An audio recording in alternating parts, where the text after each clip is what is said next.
If you scroll this far down, then it means maybe you're interested in what I have to say about the project personally, as well as perhaps learning a bit about me, I don't know. I'm talking to you today from Ukraine. I'm here with a lovely T-64. And yeah, I guess I'll just get into it. So, Battleground 1983, it's a bit of an interesting story actually. Believe it or not, it started just as a personal project. I really wanted to get into Battle Group Northanc, which is 10mm in scale.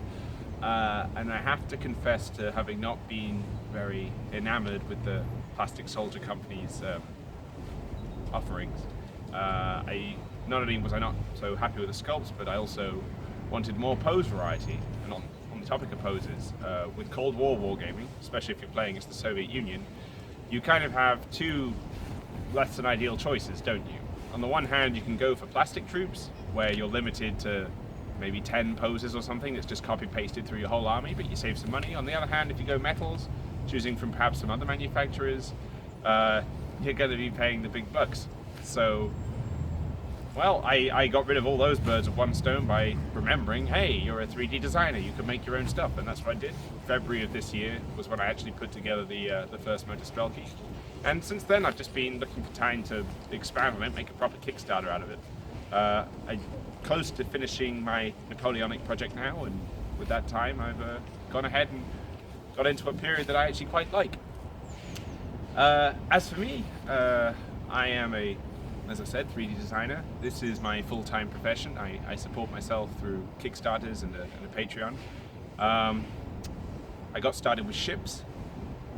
I still quite like them. I have a soft spot for those. We make 2 of them every month through the Patreon. But I guess I got really kind of better known when I started work on figures. I made Union Asunder, which was American Civil War, and then Europe Asunder, the Napoleonics. And if you like those, they're actually for sale as add-ons on this Kickstarter. As for what I'm offering with this project, you have the choice. You can either go in for STL files, the pre-exported STL files by default being Soviet Motor Strelky in 10mm or 15mm scale. But if we do well with the stretch goals, you might get some East Germans on there as well, and a few other options that are listed in the stretch goals. They should be above me on this page. But if you choose to go for Blender, the Blender option, every figure Kickstarter I've done has, and I hope will, have a Blender file allowing you to customize miniatures. You can export them either as different Warsaw Pact countries or just troops with different helmets, body armor, camouflage overalls, like uniform choices, stuff like that. And so yeah, the goal is to give you just complete control of the aesthetics of your army and offer a generous array of poses so that if you're fielding, say, a Warsaw Pact company, be it Soviet, East German, whatever, every troop in there has an individual pose. And yeah, I guess that's the short pitch.